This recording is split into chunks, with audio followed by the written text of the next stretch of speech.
Ora sok sujana ngono kuwi le tong ngono kuwi iki maksude kowe iki sadiku tong iki kantong bolong. Oh. Ora kuwi jare senam apa e, Gong? Tak tonyo sisan kowe. Lho, takon wae iki sing hop ha. Hop ha. Wo senam wong tuwek-tuwek kae kok. Sing ora ngentekke tenaga ming up ha. Up ha. Nang mana kemringet to?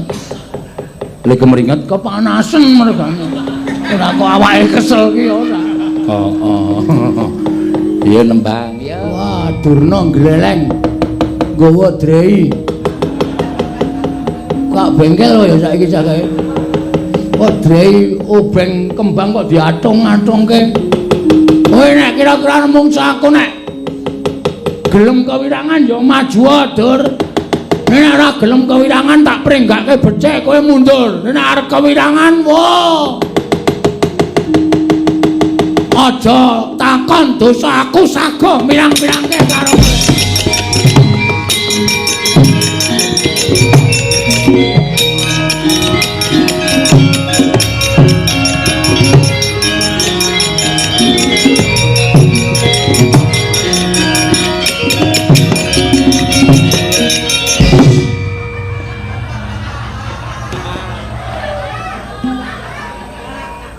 aku kok ya tau weruh pemandangan iki ya. Nendi terus kapan? Kok kaya tidak asing.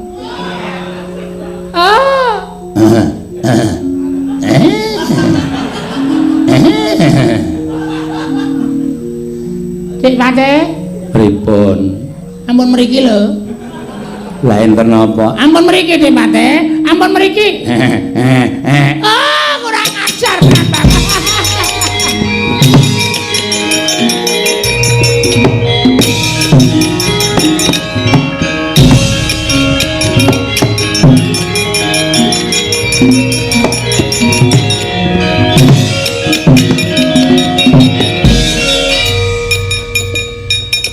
Raine pucet.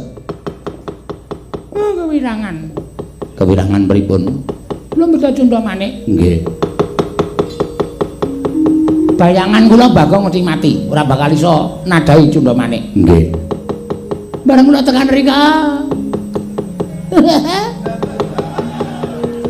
Pripun mbok diceritani? Kok Bagong niku malih jaran. Lho, Bagong. Nggih. Monggo mleding. Lho. Kaya tawani lho. Saking senenge sampeyan. Kula weruh kahanane jaran niku kaya bali jaman nom biyen. Bentuk ya ora kaya ngono niku. Nggih. Wis isin kula Cek Pance, isin kula tak bali teng Somakila mawon. Pundi? Sokalima. Kok Sokalima Somakila piye? Sokalima. Nggih kula tak wangsul teng Sokalima mawon Dik Pate.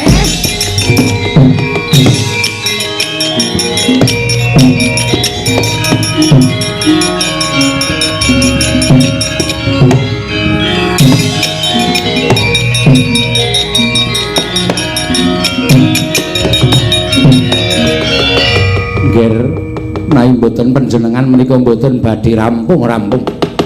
Kula senganggaken dhateng anak Prabu Baladewa. Bagong. Ora kena dipringgake becik. Ora gelem bali marang bali wis mawa aja takon dosaku mentolo karo glandang menggolo potatimu barang.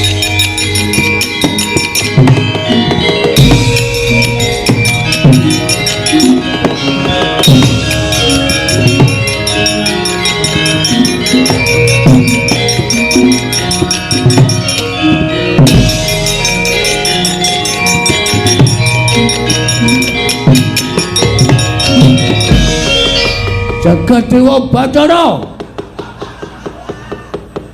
Ya jagat pangestungkara. Telih Mandrajala Dewa. Nantang karo Prabu Baladewa ora gawe kewirangan. Bato Prabu sampun ngatur menawa Prabu. Monggo Prabu kula nyuwun pangapunten Bagong. Monggo Prabu sampun dipun kejahi. Kula nyuwun panjenengan sampun negaken dhateng pun Bagong kula aturi sabar Bagong sampun dipun pejahi. Uye. Jagat Dewa Bathara Wong Ilahing. Yai Banawati. Wonten maring adawuh. Ngopo kowe nangis nang ngarepipun Kakang?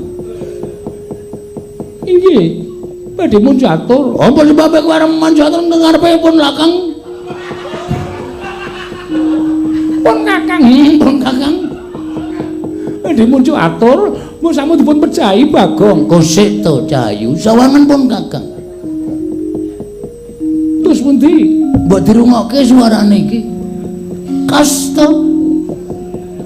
Cirine wis jelas lho. Lho, Pak. Nama menika Bagong. Ah jelas. Lho kok iso dadi Baladewa? Oh dadi apa-apa iso waton ana ragate. Santai wae. Lah kesanipun kados pundi kok wujud Baladewa? Arep kanggo nandingi karo Prabu Baladewa men isen mungsuh Bagong. Minggiro. Ngasuh kono. Inggih. Adus. Inggih. Ya, Inggih. Ceramas. Inggih. Men wangi rambutnya.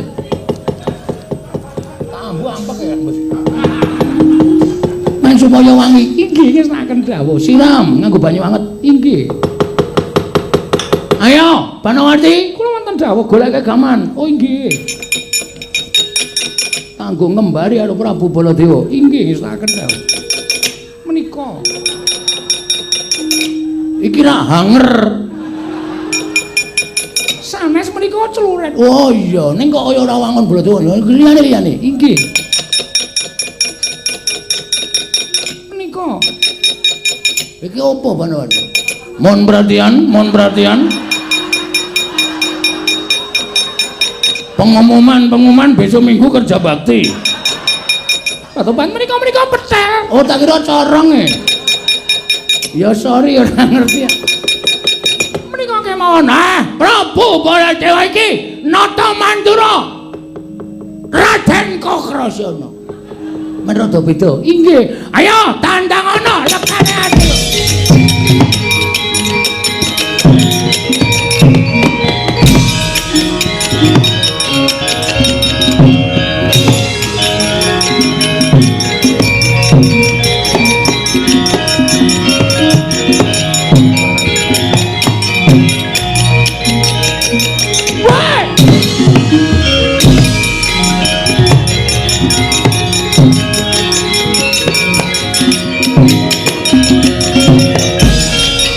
Panuswaning jajaran ate iblis laratna iki sapa iki? Aku ngedep kanca iki piye iki?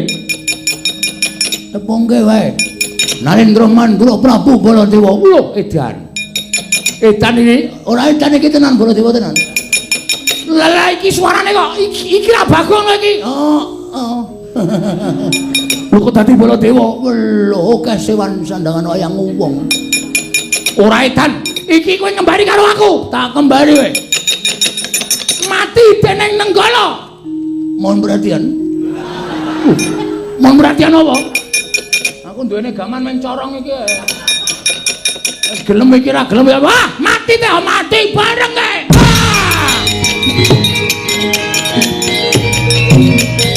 Mati. Iya.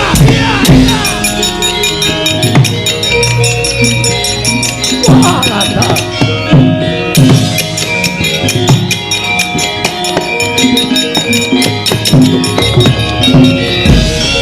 Wah, setan rata tangan Panuswaning jajaran. Wah, iblis. Ing atase nata mantra Prabu Baladewa dikembari karo Bagong. Ing atase aku piyayi mung dikembari karo kere. Yo. Apa mbok anggap aku kalah tekan semene? Ora kandhake juraganmu mbok dadine Bagong.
Sripala Dewa Narmati Trinares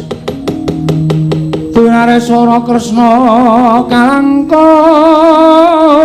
tresnanira marang Jabanon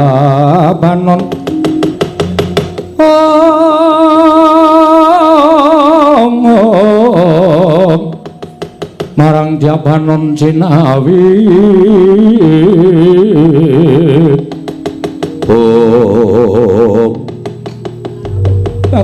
Tobat ngaturaken panuwun dene sampun damel tentrem taman kadilengleng. Ya, Banowati. Ora dadi ngopo, ning kowe ngerti. Mara kaki sawangan keringeting pun Kakang. Ingkang dleweran. Nganti kaya apa kae jenenge? Tobat ora ngerti arane kok senengane gawe ukara lho. Apa? Kepala dineres. Klopo dineres. Heeh, klopo dineres. Inggih. Ayo aku dipeteki Banowati. Tobat. Konjur ngadi-adi to. Kowe ya ora jeneng ngadi-adi. Ya ora wujud ngono iki kula wegah. Sampun ngantos wujud kados mekaten menika kula wegah. Wujud ingkang saknyatanipun kemawon. Oh iya, aku ganti. Iya.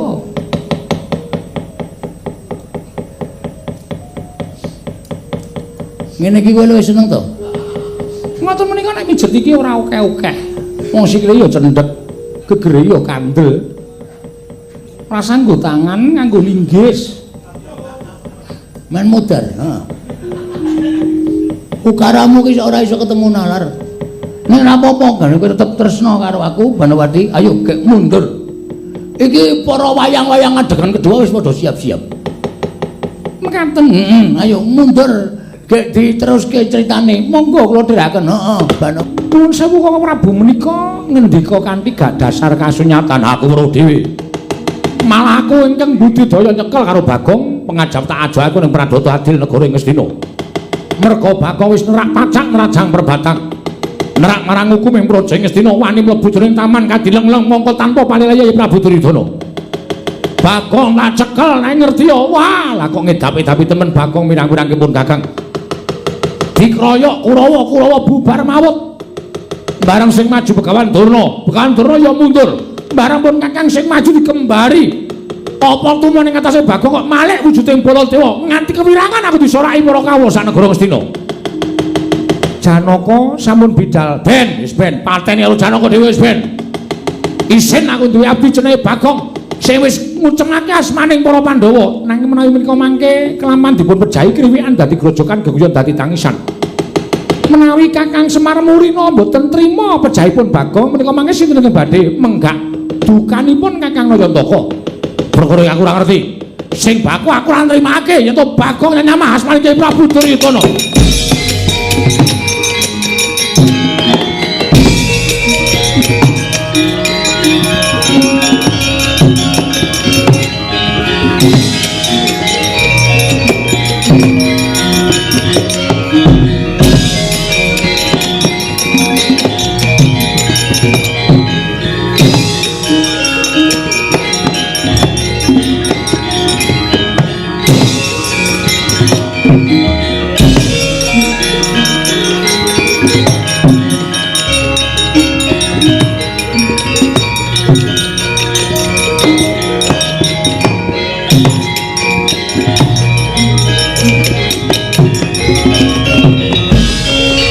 Sinayeng manggulung mintonaken Mintanaken dewi gamanira kanggo mitir kanggo mitiran ing asta aneng asta Arjuna wonten maring adhawu aku ora maido kaya ngapa rasamu dene Kanjeng Koko Prabu Baladewa paring dawuh ana maling ingkang ngangge bang lawan Nyai Ratu Banowati mongko maling mau Durjana mau Bagong kuwi abdimu kaya ngapa rasamu yen to kowe krungu sarta mireng ngendikaning Koko Prabu Baladewa klepat tanpa pamitan kelawan wong tuwa nonjong botol lakumu dumujuk ana ing taman kadilengleng niatmu piye kula sampun isin gadhah abdi naminipun Bagong niat kula Bagong namung badhe kula pejahi lho kose nek tok pateni apa njur rampung tekan semono perkarane nyatanipun sampun damel lingsem para Pandhawa ing atasipun Pandhawa menika nggadhahi abdi teka pakartinipun kados mekaten Koko Prabu lah iya ning kudune kowe apal karo pambeganing Panakawan kudune kowe apal karo watekaning Panakawan Bagong kok nganti kaya ngono kuwi sebabe apa karepe kepiye kuwi jane tok pitung dhisik aja agan tanpa pitung mengko mundhak keseluruh dalan sing ora bener lho Janaka sampun boten saged ngampah dhateng mubal babaling kanepsa kula krana kula mireng pangandhanipun Koko Prabu Baladewa mila sak mangkin adyan kula nuwun sewu kathah ngendhanipun paduka Kanjeng Koko Prabu paripaksa sak gedhagan menika kula boten badhe andhahar pangandika paduka Koko Prabu terus karepmu Arjuna Janaka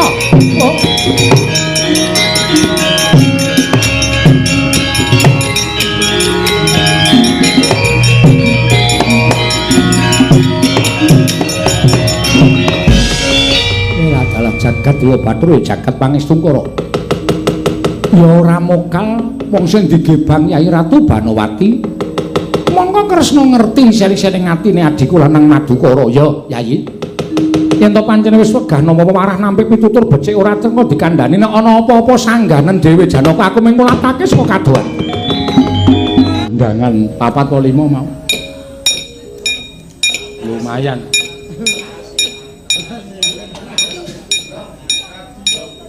lumayan kok ana sing muni mana ngono oh kaya apa oh sindene wis nampa kabeh oh iya wis alhamdulillah ora do ngreseni aku ya sesuk bali terus bali ya yo RM piye kanca-kanca ki nek le nyambut gawe ning nggone sedulur ki malah ngene iki lho. Semangate berapi-api. Heeh. Ngene wah seseke ra jamak-jamak. Wis saka ngendi, Gong? Hah? Saka ngendi? Senam. Ambo yo nganggo sandangan sik. Sumoe. Oh. Mumpung metu kringete nek ra metu kringete ndak masuk angin. Iya, ya wis ora apa-apa sing apik ngono. Heeh. Apa to? Aku katokan training abang. Monggo ora ganti-ganti training abang ket ben mengku aku iku. Ya wis men to ya. Ana duwene terus. Heeh. Sowane daleme sapa iki? Mas Cahya Kuntadi. Heeh. Muga-muga bocahe niring sambikala sing diruwatke slamet. Donya akhirat. Amin. Panjang yuswa kuwi sing dikarepake. Heeh. Dasare sing ngruwat mbahne dhewe. Heeh. Mbah Kakunge. Iya. Ruwatane ya lain daripada yang lain ya, Tru. Lho malah ketemu ngakal ngono kae. Panjenengan iki nek muni nganggit lakon cek wis ning panggung aku mau diwarai kok, Gong. Nek ana panyuwunan lakon sing kira-kira dadak sampean ra iso anggiten ning panggung, Mas. Mergo nganggit ning panggung ki suasanane ora bakal ngendelong, mesti kenceng terus. Apa? Heeh. Aku tak ning panggung ah. Rumasaku kok kanca-kanca ki langsung tanggap lho. Aku nek nang omah kok kenceng kok kendul nang panggung ae. Oh. Men suasanane kenceng terus. Ame ngono dadak gawe panggung. Dadak nyewa panggung ora. Wis ora usah Bagong ki tlonjonge mesti ngono kuwi. Nembang ya, Tru? Ya yo yo. Nggo kibot ora. Gamelan kok kibot ora. Gamelan bae. Ngaturke sapa sing kepareng nembang. Iki kejaba sinden-sinden iki ya akeh sing do suarane apik-apik lho, Tru. Ah. Lanang apa wedok? Lanang-lanang. Lah emoh. Hah? Emoh. Ya ini nek krungu swara lanang iki marai mangkel. Wo. Ha to? Ya ini iki sik ndeng suarane wedok, nek lanang iki ning ati mbesesek. Wo. Oh iya. Ha iya. Nek wedok iso nang mripat yo abut. Kaya rem-rem ayam penak kae lho.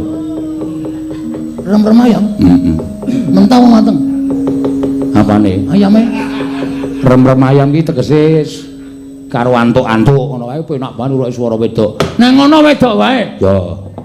Aku ya cocok aku. Mumpung ning panggung. Ha iya. Kenceng terus. Ha iya. Nembang apa? Tre, tang, le. Mengarep walik to. Tong, le, tong ngono to. Ora sok sujana ngono kuwi. Le, tong ngono kuwi iki maksude kowe iki sadiku tong iki kantong bolong. Oh. Ora kuwi jare senam apa e, Gong? Tak tonyo sisan kowe. Lho, takon wae iki lho sing hop ha. Hop ha. Wo senam wong tuwek-tuwek kae kok. Sing ora ngentekke tenaga ming up nang mana kemringet to. Le kemringet kepanasan mereka. Ora kok awake kesel ki ora. Iya nembang ya. Ngaturke sapa sing kepareng arep nyekar coba. Aku tak nyuwun suarane. Sapa? Oh. Bukasi. Bukasi ki pamundutan saka kanca-kanca wiyaga sampean kon nyinden. Oh. Karo engko kon bayar. Lho. Bareng yo. Ha piye? Salah. Oh, salah Bukasi. Niki tindak mriki.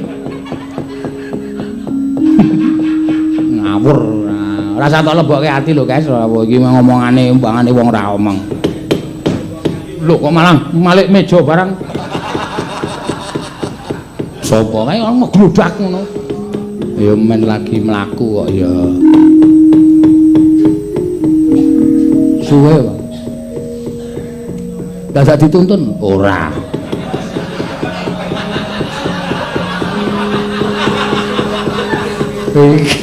Edian kok iki kok. Alon-alon ora ya jedul. Ha entuk matke. Udu putut. Abrak kaya ngono wirawiri wae. Kasih. Hah? Omong sapa ora? Kowe ora sok gawe acara. Sandalmu lili dopeni.